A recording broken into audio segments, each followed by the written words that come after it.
السلام علیکم ورحمۃ اللہ وبرکاتہ۔ الحمدللہ کفا وسلام علی عبادہ الذین اصطفیٰ، اما بعد۔ الحمدللہ اب تک ہم تنوین اور نون ساکن کے قاعدے پڑھ رہے تھے، اس کے بعد اب ہمیں پڑھنا ہے میم ساکن کے قاعدے۔ جیسا کہ ہم نے اس سے پہلے نون اور میم اس کے حوالے سے یہ پڑھا تھا کہ نون اور میم قرآن مجید میں تین طرح سے آئے ہیں، یعنی کبھی متحرک ہوتے ہیں، ان پر زبر زیر یا پیش ہے نون پر اور میم پر، ٹھیک ہے۔ کبھی مشدد یعنی کہ تشدید کے ساتھ، شد کے ساتھ آتے ہیں نون اور میم، اور جب نون اور میم پر شد ہو تو ہمیں اس پر غنہ کرنا ہے، یہ بھی ہم پڑھ چکے ہیں۔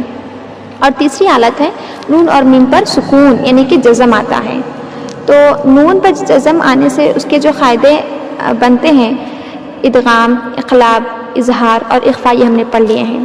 اب میم پر جب سکون یعنی کہ جزم ہوگا تو میم ساکن کے بھی کچھ قاعدے آتے ہیں جنہیں اب ہمیں پڑھنا ہے۔ تو میم ساکن یعنی سکون والی جزم والی میم کے جو قاعدے ہیں وہ کل تین ہیں۔ میم ساکن کے قاعدے، پہلا ہے ادغام شفوی، دوسرا ہے اخفاء شفوی، تیسرا ہے اظہار شفوی۔ بس ان تین قاعدوں کے نام یاد رکھیں، اور دیکھیں میم ان حروف میں سے ہے جو ہونٹوں سے ادا ہوتا ہے نا، جو حروف شفوی ہے با، فا، میم، واو، تو ہونٹوں سے ادا ہونے والے چار حروف میں سے میم بھی ہے، تو اسی لیے میم ساکن کے قاعدوں میں جو ہے شفوی کا لفظ استعمال ہوتا ہے۔ میم ساکن کے تین قاعدوں میں پہلا ادغام شفوی ہے، دوسرا اخفاء شفوی ہے، تیسرا اظہار شفوی ہے۔ جیسے تنوین اور نون ساکن کے قاعدوں میں ہم نے صرف ادغام، اخفاء، اظہار ایسے نام یاد رکھے ہیں۔